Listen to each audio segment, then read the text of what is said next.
Flight 7 static fire at Masses, lots of progress on the new OLM and flame diverter at Sanchez, final touches to the office and factory at the build site, plus a ton of new work at the launch site, including many new cryo tanks, flame trench work and fluids tunnel progress.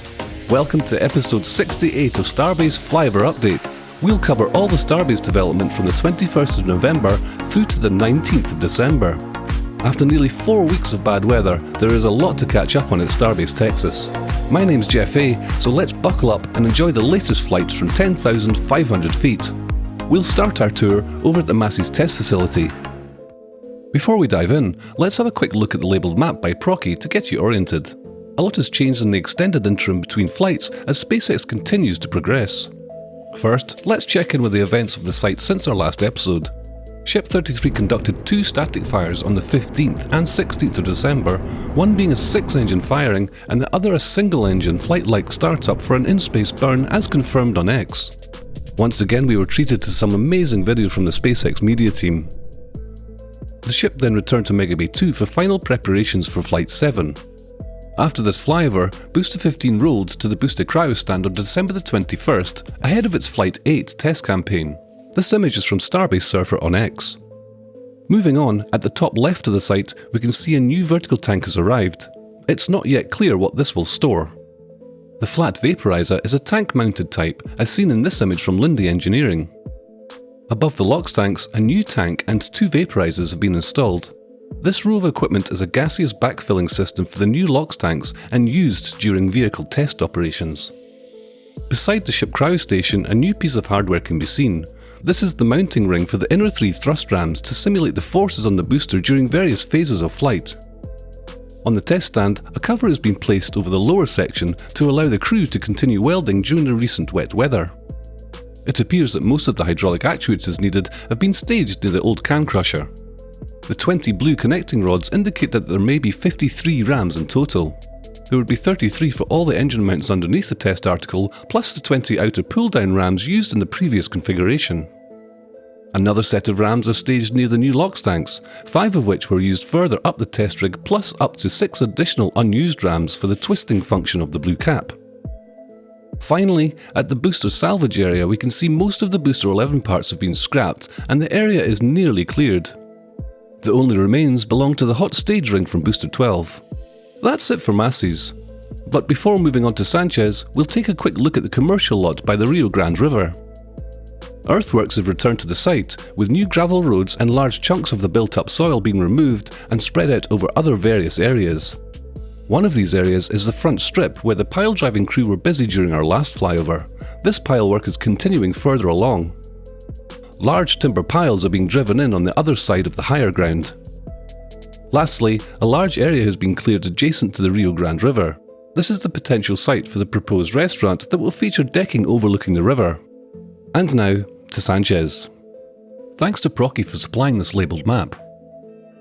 Beginning at the orbital launch mount assembly area, the top deck pancake installation has begun, indicating that the major welding work between the lower sections is practically complete. Some of the inner wall pieces are also being installed. What we don't know at the moment is how the internal plumbing might be installed, indeed if any, as the hold-down arms could now be electrically actuated instead of using hydraulics.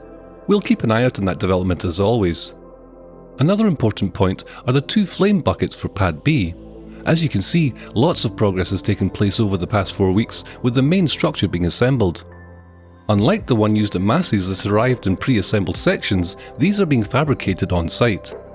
Here's a render from Chrome Kiwi to help you understand how this structure should look when finished. Now moving over to the Star Factory workstand assembly area, a speculated Booster version 2 landing tank workstand is being assembled. It's incredible to think that that landing tank is almost the same diameter as a Falcon 9 booster. To the side, another jig is almost complete, along with lots of pieces for more. Filling the entire space of Star Factory will need a lot of these workstands to build the vehicles to keep up with the proposed launch cadence in the near future. This entire strip of Sanchez is packed with ground zero pipework and storage. All of these hundreds of meters of piping will connect Pad B with the tank farm at the launch site, through the trenches and tunnel. Rolling to the chopsticks area, you can see that the reinforcement work is almost complete, with only a few parts awaiting installation. We expect an early January rollout to the pad ahead of assembly and installation onto the tower. Now looking at the carriage, we see that the pneumatic accumulators and reservoirs have been installed. These items look a lot like the skates used on the ends of the carriage to attach it to the tower. Nearby, the Starlink blank forms from the old Starlink loader have been cut in half ahead of scrapping. Switching now over to the scrapyard, Ship 26's nose cone tip is all that remains of the often misunderstood prototype. Finally, at the Rocket Garden, the booster puck shucker for cryo testing has been moved to Mega Bay 1 for Booster 15's cryoproof testing ahead of Flight 8. If you look very closely, the booster stations have had the new hold-down system installed, with Booster 12 currently using them. And with that, let's move to the build site. Let's refer to this labelled map as we go over this week's changes. It's been a busy 4 weeks around this part of Starbase as SpaceX ramps up Star Factory production as well as finishing up the work around the office building. Starting off with this rear angle of the build site, we can see more worker access platforms staged around Mega Bay 2, which will be installed within the Bay Starship workstations to allow easy access to the heat shield. Following the boundary along, we see the drainage work all but complete, and the final section of the storm wall and walkway being prepared. Speaking of Mega Bay 2, Ship 33 was lifted to the left stand inside the bay on December 17th, after its previously mentioned successful static fire at Masses, and we can assume the Flight 7 ship is undergoing final preparations before launch. Ship 34 is unseen on the right side of the bay. Thanks to Interstellar Gateway for allowing us to use their photos. After completing a static fire at the launch site, Booster 14 was rolled back on December 10th, as seen in this footage by Anthony Gomez of Rocket Ranch. It was then put back into Mega Bay 1 for final flight preparations. Booster 16 has had both its LOX and methane tanks completed and is still waiting for its final stacking. 12 days later, on the 22nd, what we expect to be Booster 14's hot staging ring was placed in front of the bay. Thanks to Lab Padres Rover 1 for capturing this footage. When do you think we'll see this booster roll out once again for launch? Let us know your predictions in the comments. Flight 8's Booster 15 was rolled out of Masses for cryo testing on December 21st. Now moving on to the high bay, we can see an interesting white structure taking shape within. We're not sure what this could be yet, but a wild guess would be a new Starlink loader for Block 2 ships. What do you think? Before moving on, it's worth mentioning that Ship 35 was stacked up to its 3-ring payload bay section before being moved into the Star Factory on December 11th, where it remains. This photo taken by Starbase surfer through the windows of the road-facing section of Star Factory shows a ship's nose cone, possibly Ship 36, partially wrapped with red tiles. They could be marked for an unknown reason, and it's noteworthy to mention that all other tiles above the red ones are glued onto the ship rather than fixed with pins. Taken to the air now, let's look at the progress at the Star Factory and office building. The area in front of the building has been covered with a patch of grass, as speculated here in RGV aerial photography. The connection between the office building and Star Factory has seen major progress since our last flyover. Almost all wall panellings have been installed, and we can see workers still putting the finishing touches on the roof. Switching to the back angle, we can see several openings and doorways meant for ship deliveries. The main entrance to the office building can't yet be seen. As the year draws to an end, so does the expansion of Star Factory, which began its second phase in May of 2023, and has finally been closed out, for the time being. Roadworks continue along St. Martin Boulevard and across into Meme Street, with strips of fresh concrete being laid. Behind the factory, we saw rebar being laid next to this white building during our last flyover. Since then, the concrete has been laid and painted with stripes. 3 electrical transformers have been installed and a white shipping container has been placed and appears to be plumbed into the building. We are still unsure what this building and associated hardware is for exactly. Moving over to the village now, the yard next to the former Starlink storage building has been cleared for temporary trailer-style accommodation. Credit to Stephanie for predicting that over a month and a half ago.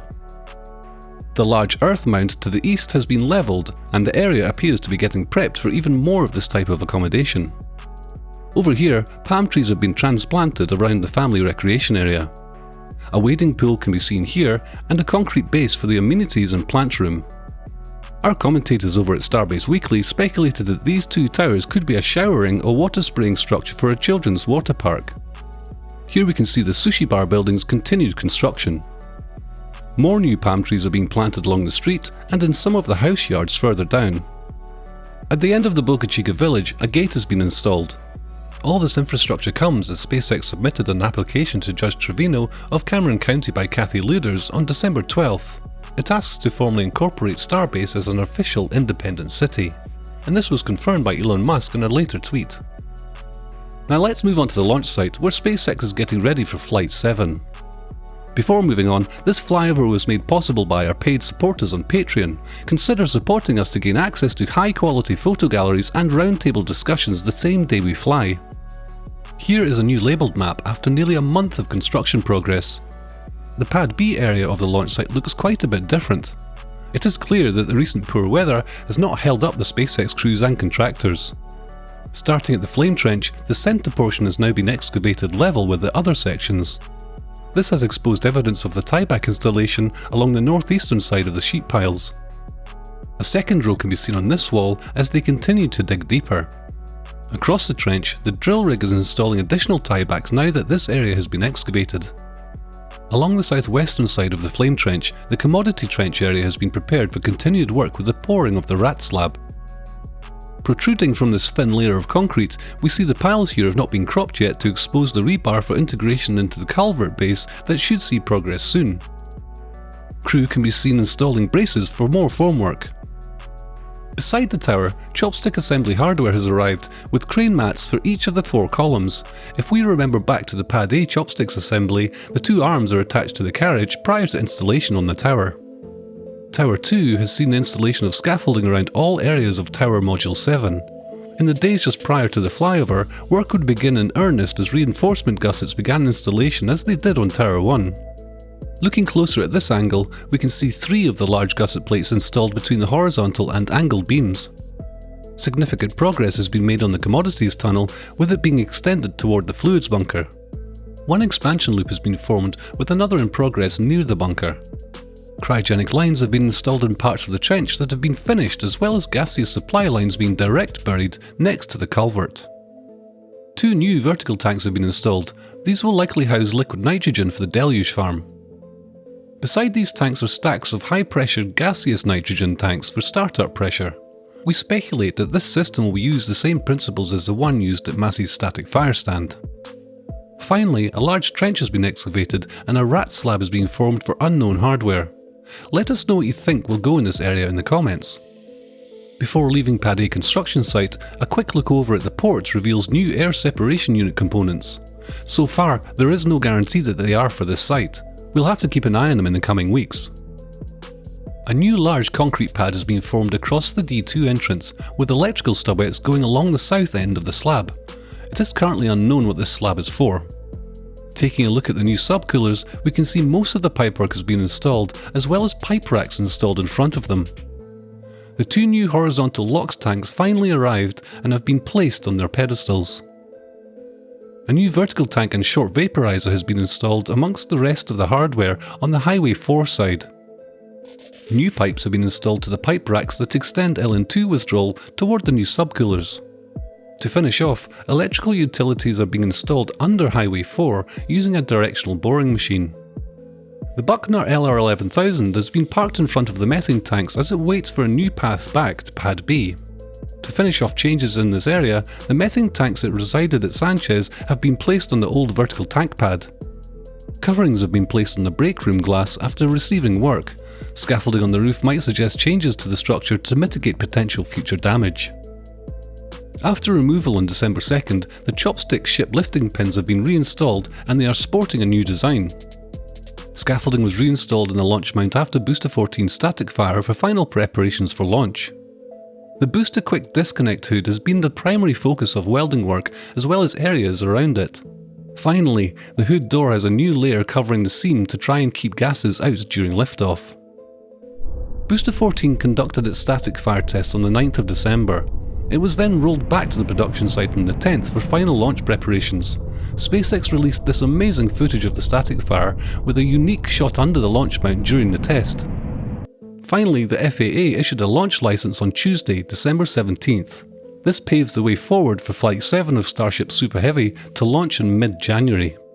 Well, that's it for episode 68 of Starbase Flyover Updates. Thanks for choosing to fly with RGV aerial photography, and I hope you all enjoyed the flight. If you liked what you saw today, please subscribe for more episodes and content so you don't miss out on the new videos each week. I'm Jeff A, and we'll see you next time from 10,500 feet.